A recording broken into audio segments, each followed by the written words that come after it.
मिस्र के रेगिस्तान के बीचों बीच एक ऐसी आकृति खड़ी है जो प्रकृति की बनाई हुई नहीं लगती। ना कोई नाम, ना कोई आवाज,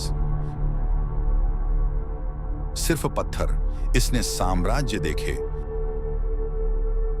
धर्म बदले, युद्ध आए और चले गए, राजा मिट्टी बन गए, लेकिन यह संरचना गिरने से इनकार करती रही। गीजा का महान पिरामिड सिर्फ एक कब्र नहीं है, यह एक खोई हुई दुनिया का संदेश है, और हम आज भी इसे पूरी तरह समझ नहीं पाए हैं। महान पिरामिड करीब 4500 साल पहले बनाया गया था। उस समय जब इंसानों को आदिम समझा जाता था। यह पिरामिड एक ही इंसान के लिए बनाया गया, फराओ खुफू, एक ऐसा राजा जो मानता था कि मौत अंत नहीं है बल्कि एक बदलाव है। प्राचीन मिस्रियों के लिए शरीर अस्थायी था, आत्मा अमर थी,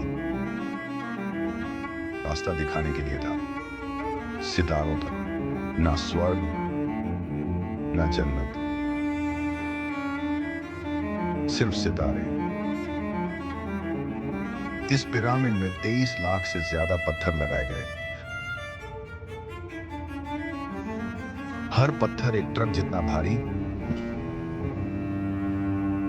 न मशीनें थीं, न स्टील के औजार, न कोई आधुनिक तकनीक। फिर भी पत्थरों को इतनी सटीकता से काटा गया के बीच एक ब्लेड भी नहीं डाला जा सकता। उन्हें ऊपर कैसे उठाया गया, इतनी सटीक दिशा कैसे तय की गई, और सबसे बड़ा सवाल, कोई नक्शा क्यों नहीं मिला? ये तरीके निर्माताओं के साथ मर गए या फिर जानबूझकर दफना दिए गए। सदियों तक हमें बताया गया कि पिरामिड गुलामों ने बनाया, कोड़े खाए हुए, टूटे हुए लोग। लेकिन पुरातत्व एक और सच्चाई दिखाता है। ये लोग कुशल कारीगर थे, इंजीनियर, गणितज्ञ, जो ज्यामिति जानते थे, खगोल विज्ञान समझते थे, भौतिकी से वाकिफ थे। उन्हें अच्छा खाना मिलता था, इज्जत से दफनाया गया। वे कैदी नहीं थे, ये जबरदस्ती नहीं थी, ये भक्ति थी। लेकिन सवाल है, किसके लिए? पिरामिड के अंदर कोई भव्यता नहीं है, वहां संकरी गलियां हैं, तंग रास्ते, घुटन भरी जगह, छिपे हुए कक्ष, अंधे रास्ते, ऐसे मार्ग जो कहीं नहीं जाते। पूरा पिरामिड लगभग बिल्कुल सही उत्तर दिशा में बना है। आज की कई इमारतें इतनी सटीक नहीं है।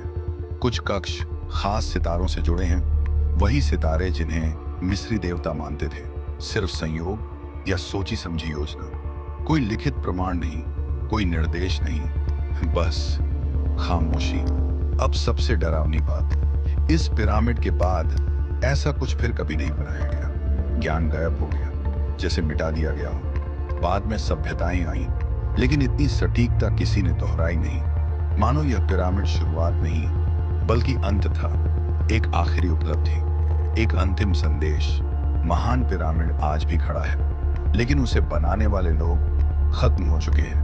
उनकी भाषा खो गई, उनके देवता भुला दिए गए, उनका ज्ञान पत्थरों में कैद रह गया। और यही हमें चेतावनी देता है, तकनीक खो सकती है, ताकत मिट सकती है, लेकिन जो हम घमंड में बनाते हैं उसका फैसला समय करता है। महान पिरामिड प्रशंसा नहीं मांगता, वह चाहता है उसे याद रखा जाए, क्योंकि एक समय था जब इंसान हमारी सोच से ज्यादा जानता था, और फिर सब कुछ भूल गया।